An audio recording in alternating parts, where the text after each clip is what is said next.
I've been podcasting in one form or another for about 10 years now, so seeing an audio-first app like Clubhouse blow up is really exciting. It's interesting. I mean, it's great, but I have some complaints. I have some notes.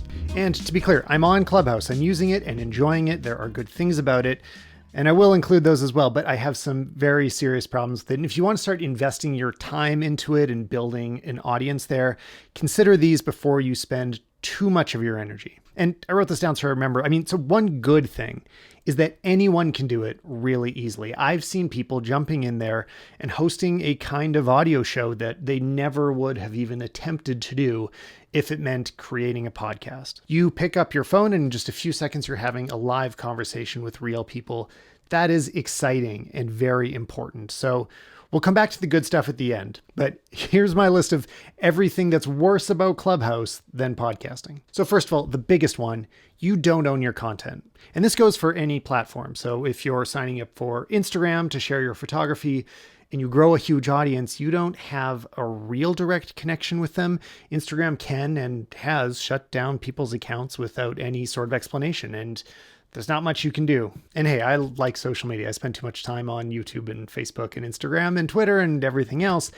But you always have to keep in mind that that's not yours, it's theirs. And you're helping them build a business with your time and energy. And so with Clubhouse, I most directly see it there because there is an alternative when you have a podcast where you completely own it and have full control over it. Nobody can cancel your show. Nobody can kick you out. You own what you're doing and you're able to make whatever decision you want about it. Or importantly, if you find success, you're able to build your own business on it. You don't just rely on however Clubhouse decides to monetize and hope that they'll give you 0.1%. You can control your own destiny. The next thing, this isn't actually my problem, but a lot of people will say that it's a problem that it's iPhone only and that it is invite only. I think these actually are part of the reason that it's grown so quickly. Like people are excited because it feels like a club that you want to get into. And we also forget that this is how so many other big social platforms started. Instagram was exactly the same. Wait, no, was it invite only? It was iPhone only. Facebook was invite only at the beginning. Like a lot of these things start off closed.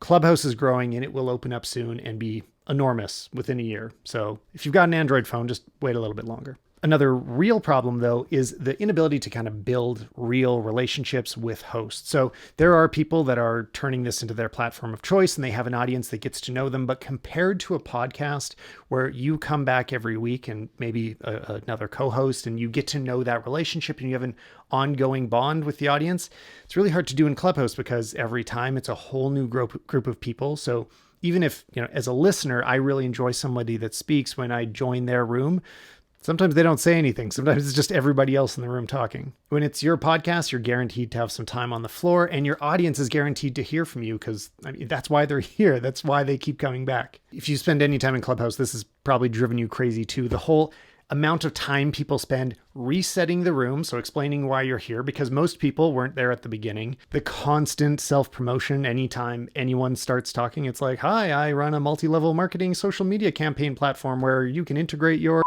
Just stop. In those few seconds, you're not going to earn my trust. And that's kind of part of the problem is you can't build this long-term trust. So people are trying to establish it instantly. And the weirdest one is there's all these people that are just photoshopping a Forbes logo on their avatar. So it looks like they're on the cover of Forbes. I've seen this dozens of times now. It's super weird. One of the great things is that anybody can talk, but that is also one of the worst things. So often I've been in a room that the conversation is great. It's flowing, like everybody's having a good time. And one person has a mission to spread their genius that just doesn't sync up with what everybody else is doing. But, they have the confidence and the excitement, so they just keep talking and take over the whole room.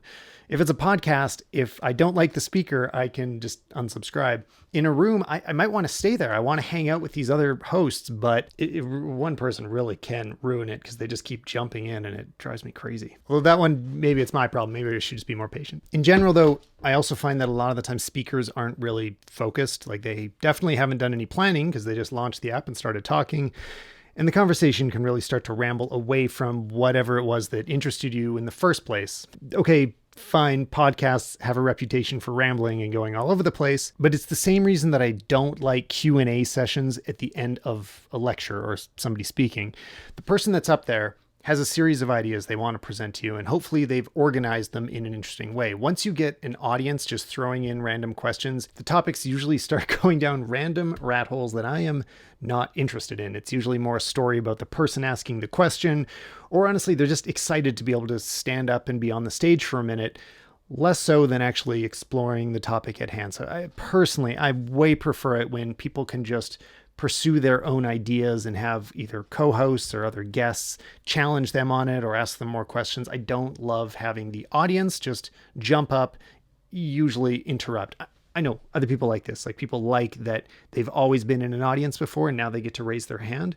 As a listener, I prefer to let the hosts run their own show. And by the way, this is when I do really enjoy Clubhouse. I've been in a bunch of rooms now where there's just a few people speaking, like 3, 4, maybe 5, and it stays centered around the topic and there can be really great conversation there. But it's so weird to me that I see these rooms with 100 speakers, 200 people speaking. Like, that's not a conversation anymore. All right, and one of my biggest ones, this is kind of a problem I have with a lot of modern media, and I'm maybe on the wrong side of it, but is live.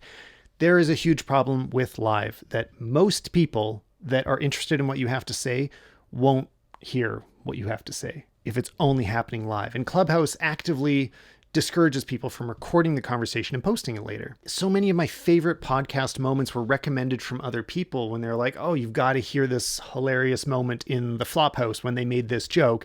And I go and listen and I enjoy it too, like a TV show. But when you have to be there live, so many less people are ever going to be able to enjoy the thing that you create. And there are benefits. Like this isn't straight one way or the other. Like good things happen from live. Conversations come out that wouldn't happen if you had to always schedule a conversation. So this one is a bit of push and pull. Like I get the benefits of live, but if you're thinking about creating for a platform, just remember, like, it all just goes away and people can't share the great conversation that you had afterwards. So, but this also comes back to some of the good things about the platform, because people end up being a lot more candid because of that live ephemeral aspect where it disappears. So they're not as worried about what they say. They're not as worried about making a mistake.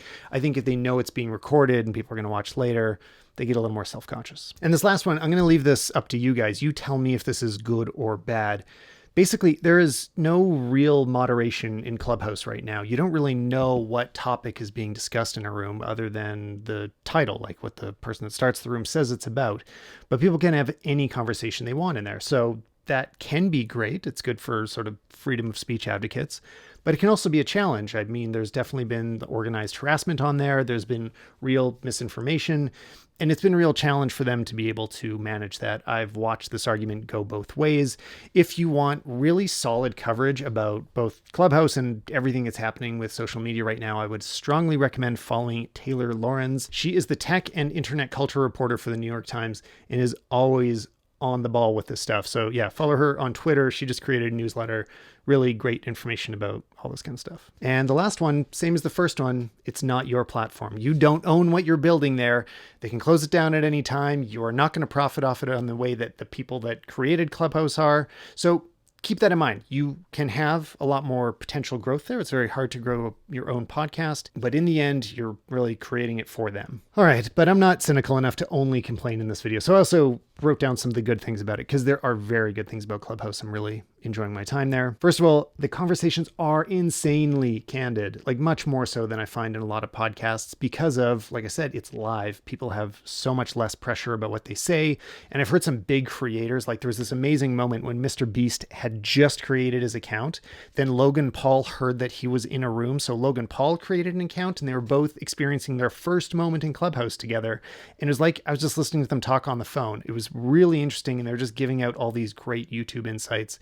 It was an amazing, magical moment, but I'd love to share it with you, but it's lost to history. I've also got to say the app works incredibly well for a new platform that's growing so fast. Does anybody remember the early days of Twitter when the fail whale was popping up every 5 minutes? I haven't seen Clubhouse crash once, so kudos to their developers. And finally, Clubhouse is going to be used in all sorts of crazy ways that I can't imagine. Like, I'm a photographer, so when I see Snapchat having kids take photos that get deleted instantly. It's like, that's not what photos are for. You're supposed to keep them forever and print them and put them on your wall. But that's how we used to do it. Things are changing. Now photography is just a way that we communicate. It's part of our language. So having disposable photos now makes sense. The same thing will happen for Clubhouse. It's going to have its place that is just different from podcasts, and podcasts will still be around. Mostly, I wanted to create this video before anybody spent too much time investing in a platform without really understanding what it's all about. Anyway, hope this was helpful, guys. If you feel like you can subscribe to this podcast, otherwise,